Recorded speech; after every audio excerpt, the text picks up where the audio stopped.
بسم الله الرحمن الرحيم.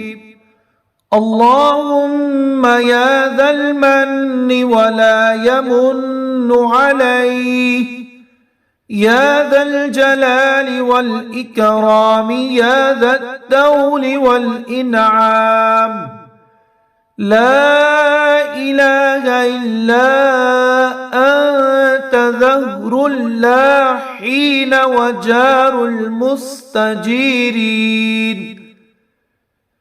وأمان الخائفين.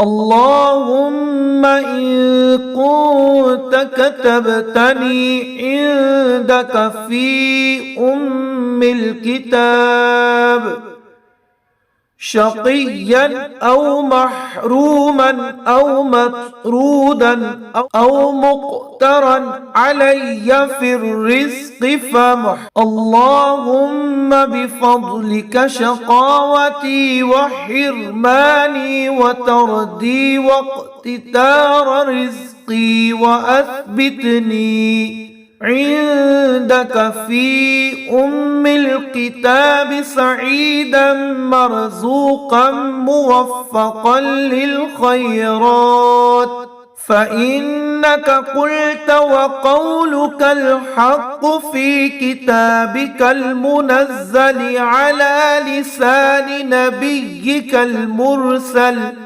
يمحو الله ما يشاء ويثبت وعنده الكتاب.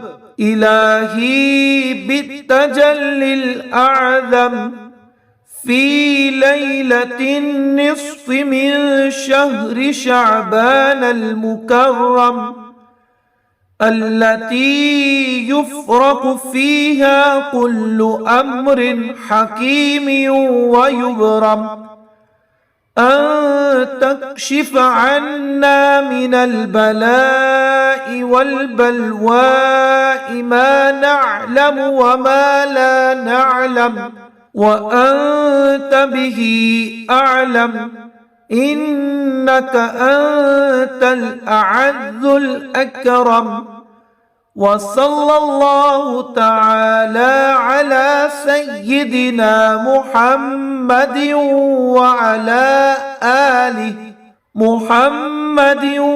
وعلى آله وأصحابه وسلم، والحمد لله رب العالمين.